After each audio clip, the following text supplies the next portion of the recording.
Pendant que certains Africains vivent en Occident sans prévoir comment sera leur retraite, pendant que certains Africains vivent au jour le jour, sinon même la majorité des Africains vivent au jour le jour sans se dire quand j'aurai 50, 60 ans, comment je vais passer ma retraite en Occident, qu'est-ce que j'ai prévu, est-ce que le pays où je vis, qui pour la majorité sont des pays d'immigration, Italie, France, Allemagne, Angleterre, est-ce que ce pays-là, dans les 20 prochaines années, sera l'idéal pour moi en tant que retraité à mes 70-80 ans, pendant que les Africains ne préparent pas leur retraite comme il se devrait.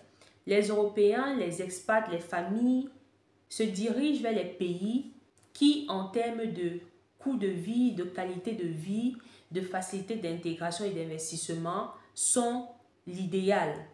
Alors, j'ai fait une petite recherche il y a quelques jours et cette vidéo, c'est justement à titre informatif pour faire comprendre aussi aux gens l'importance de penser sa retraite, surtout quand on est jeune, et de suivre les tendances économiques pour comprendre les dynamiques de chaque pays dans le monde. J'ai découvert que pour l'année 2024, il y a certains pays qui sont au top quand on parle de destination pour les expats, dont les Européens qui décident de s'installer dans ces pays-là.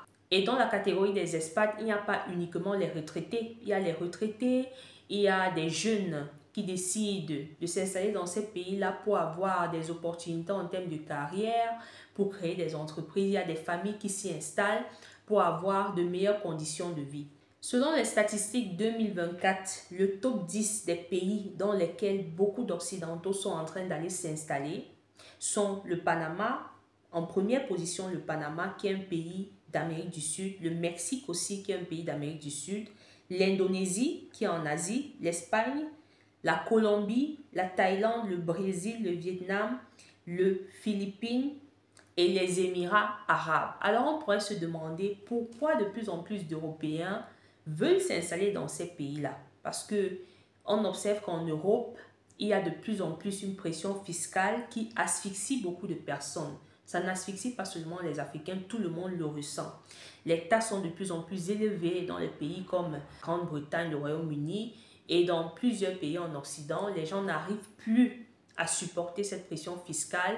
Le coût de vie est de plus en plus élevé pour des salaires vraiment de misère. La qualité de vie même n'est pas aussi satisfaisante que ça. Donc, beaucoup d'Occidentaux sont en train de penser à comment bénéficier de meilleures conditions de vie dans ces pays-là qui offrent non seulement un coût de vie bas, mais aussi en termes de climat. Parce que dans les enquêtes, on révèle que le climat aussi est un facteur de stress, même pour les Occidentaux. Parce que parfois, en tant qu'Africains, on a l'impression que le climat, notamment l'hiver, nous affecte plus. C'est clair que nous sommes plus affectés de par de notre constitution, de par aussi les pays d'où on provient. C'est parfois difficile de supporter les conditions rudes, surtout en hiver. Mais beaucoup d'Européens aussi qui ont eu par le passé à visiter certains pays de l'Asie, certains pays de l'Amérique du Sud, ont apprécié cette place-là pour le climat, pour la multiculturalité, pour le style de vie de ces gens. Alors, parmi le top de ces pays, le Panama qui est en première position en Amérique du Sud et le Mexique. Donc, selon les statistiques, beaucoup d'expats apprécient ces deux pays. C'est deux pays placés en première position en termes de destination parce qu'il y a une facilité d'installation des expats. Ça veut dire que le pays, c'est un pays qui met les conditions pour que les expats puissent bien s'intégrer. Il y a un beau climat et il y a un bon rapport qualité-prix parce que beaucoup d'expats estiment que dans ces pays-là, ils arrivent à vivre une vie plus épanouissante avec les salaires qu'ils ont ici. Donc, en comparaison avec les salaires qu'ils gagnent en Occident, dans leur pays d'origine, ces expats-là, quand ils s'installent dans ce pays-là, ils ont l'impression que en termes de logement, en termes de coût de vie, ils s'en sortent mieux. Le Panama, le Mexique, la Colombie et le Brésil, en particulier, ces quatre pays-là ne sont pas réputés pour avoir le top en ce qui concerne la qualité de vie parce que c'est des pays aussi quand même qui ont un certain niveau d'insécurité.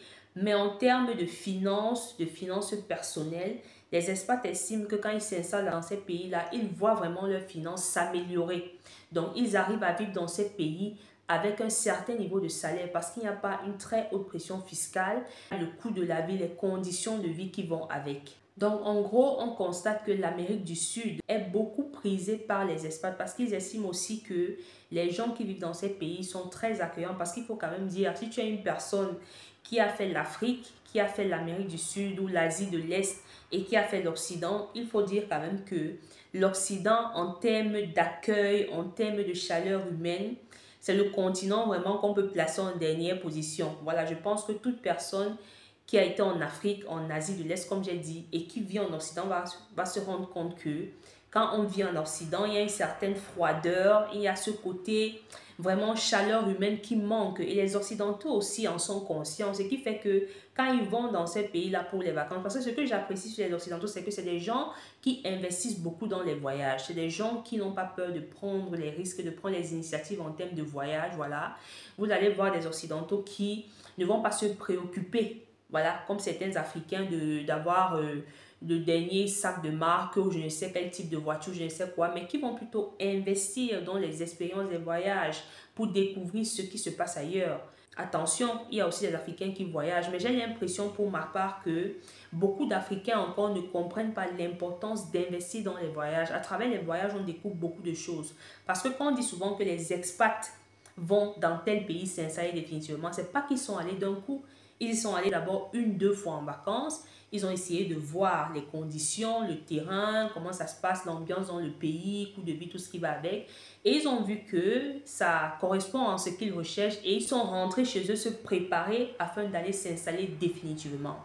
Maintenant, pour ce qui concerne l'Asie de l'Est, l'Indonésie, la Thaïlande, le Vietnam et les Philippines sont le top en termes de destination pour les Occidentaux. Parce qu'il faut savoir que si vous êtes un peu informé sur ces pays-là, en termes de coût de vie, franchement, c'est topissime.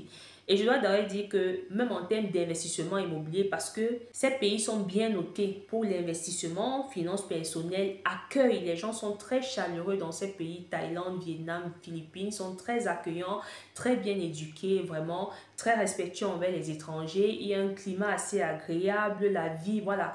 Et je lisais un article justement d'une expat allemande qui s'est installée dans un de ces pays-là et qui disait que franchement, elle est surprise parce que elle disait qu'en Allemagne, elle pouvait payer un appartement dans les 800-900 euros, mais que dans ces pays de l'Asie de l'Est-là, non seulement l'appartement est moins cher, mais les espaces sont grands. En Asie de l'Est, tu vas facilement trouver une maison, voilà, un appartement, te loues un appartement, grand jardin, piscine et tout. Et tu peux trouver un appartement comme ça dans les 400 euros. Pourtant, ici en Occident, tu ne peux jamais trouver une maison avec piscine, jardin et tout dans ces prix-là. Donc, c'est quelque chose que les expats apprécient beaucoup. Ce sont des pays où vraiment, si tu as un petit revenu, tu peux vivre une vie confortable. Contrairement à l'Occident où, même si tu as un gros revenu, tu ne peux pas avoir un certain style de vie. Et ça, les Occidentaux l'ont compris. Mais je ne sais pas pourquoi certains Africains ont de la peine à le comprendre ou alors ils font une fuite en avant. Même les Occidentaux sont conscients, c'est eux-mêmes qui le disent, c'est eux-mêmes qui s'expliquent et disent que dans ces pays-là, avec 800 000 euros, tu vis une vie de rêve, chose que tu ne peux jamais avoir ici en Occident. Le seul pays qui se démarque en Europe, dans toutes ces listes des 10 pays les plus prisés pour les expats, c'est l'Espagne. Voilà. Les Émirats Arabes Unis, je ne sais pas si vous êtes au courant, mais depuis quelques années, surtout avec les avantages fiscaux que Dubaï avait mis à disposition, beaucoup d'Italiens, j'ai vu beaucoup d'Italiens qui se sont transférés là-bas et tout, parce que c'est des pays qui ont besoin de know-how. Ce qui est paradoxal, c'est que maintenant, quand on vient sur les pays que les expats estiment être les pays où passer sa vie, avoir une retraite n'est pas avantageux, la majorité de ces pays sont les pays européens. Alors dans le top 10, on a le Royaume-Uni, l'Irlande, Malte, l'Italie, la Norvège, le Canada, l'Allemagne, la Finlande, la Turquie et le Koweït. Voilà le top 10 des pays que les expats, selon les statistiques et tout, ont voté comme les pires pays où finir sa retraite ou avoir une certaine qualité de vie. Donc, ce sont des statistiques comme ça et tout qui devraient attirer l'attention des frères et sœurs africains qui, quand on parle de retraite, ils estiment qu'on est en train de parler du n'importe quoi. Vous voyez comment les Occidentaux eux-mêmes sont à la recherche des meilleures destinations parce qu'ils savent que leur pays, malheureusement, sont en train de passer une phase critique. Et vous voyez, comme j'ai dit, la majorité de ces pays-là, c'est les pays occidentaux. Il y a une pression fiscale énorme, le coût de vie très élevé, la qualité de vie, c'est pas trop ça. Le climat est anxiogène parce que tous les top pays que j'ai cités en Amérique du Sud et en Asie de l'Est, vous voyez que c'est des pays chauds qui ont des climats très agréables et où, surtout, où les habitants ont une mentalité assez chaleureuse, assez accueillante. Donc, il y a ce côté bien-être que les expats recherchent en fait, qui ne trouvent pas ici. Quand vous voyez en contrepartie le style de vie ici, le style de vie est anxiogène, les gens sont froids, ils ne sont pas chaleureux, le climat est froid, voilà. Quand vous combinez tous ces facteurs, et que vous vous imaginez qu'à 70, 80 ans, vous allez vous retrouver à devoir subir ça, ça inquiète quand même. Donc moi, je pense quand même qu'en ce qui concerne les Africains, bon, un Africain peut dire, voilà, je suis aussi intéressé par un pays de l'Asie de l'Est, par un pays de l'Amérique du Sud, d'accord. Mais je pense que pour nous, Africains, on a aussi de très belles destinations en Afrique et tout. L'Afrique a 54 pays magnifiques et je pense que la meilleure retraite, quoi qu'on dise pour un Africain, c'est sur le continent parce que l'Afrique, c'est le continent de l'avenir et il faudrait que tous les jours, en étant ici en Occident, vous pensiez toujours à votre retraite. C'est pas quand on atteint 40, 50 ans qu'on commence à penser. Sa retraite, on la pense jeune. Plus tôt on commence à penser à sa retraite, mieux on la vit.